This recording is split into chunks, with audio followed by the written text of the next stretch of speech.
डनकाशी news channel, सच है तो बोलेगा।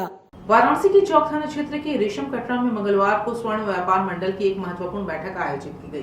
बैठक में प्रधानमंत्री नरेंद्र मोदी द्वारा 1 वर्ष तक सोने की खरीदारी से परहेज करने की अपील को लेकर व्यापारियों ने अपने विचार व्यक्त किए। बैठक में मौजूद स्वर्ण कारोबारियों और सोनार समाज के लोगों ने कहा कि यदि लंबे समय तक सोने की खरीदारी प्रभावित होती है तो इसका सीधा असर इस व्यवसाय से जुड़े लोगों पर पड़ेगा। व्यापारियों का कहना था कि सराफा कारोबार से हजारों परिवारों की आजीविका जुड़ी हुई है और बाजार में मंदी आने से कारीगरों एवं छोटे व्यापारियों को आर्थिक कठिनाइयों का सामना करना पड़ सकता है। व्यापार मंडल के सदस्यों ने कहा कि सोना केवल व्यापार का माध्यम नहीं बल्कि भारतीय सामाजिक और सांस्कृतिक परंपराओं का भी महत्वपूर्ण हिस्सा है। शादी विवाह और अन्य शुभ अवसरों पर सोने के आभूषणों की विशेष भूमिका होती है।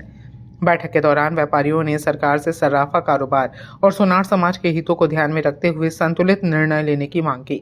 साथ ही कहा गया कि यदि बाजार प्रभावित होता है तो छोटे व्यापारियों और कारीगरों को सबसे अधिक नुकसान उठाना पड़ेगा। बैठक में क्षेत्र के कई स्वर्ण कारोबारी और व्यापार मंडल के पदाधिकारी मौजूद रहे।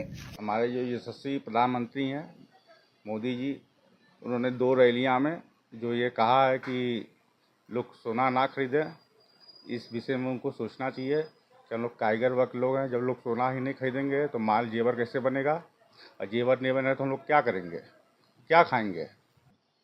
आज हम लोग सराफा व्यवसायी इस बात से चिंतित है कि माननीय प्रधानमंत्री जी का जो वक्तव्य आया कि 1 साल तक जेवर लोग न खरीदें, सोने का जेवर न खरीदा जाए। देखिए, माननीय प्रधानमंत्री जी देश के प्रधानमंत्री हैं और उनको हर वर्ग के विषय में सोच के ही बात करनी चाहिए। हम लोगों को इस बात की चिंता है कि यदि 20% लोग भी माननीय प्रधानमंत्री जी के बातों को मान गए तो आने वाले समय में स्थिति बहुत खराब हो जाएगी, जिसमें कारीगर वर्ग जो रोज़मर्रा की जीवन जीते हैं कारीगरी करके, उनकी स्थिति बहुत खराब हो जाएगी। रोजी रोटी के लिए वो परेशान हो जाएंगे।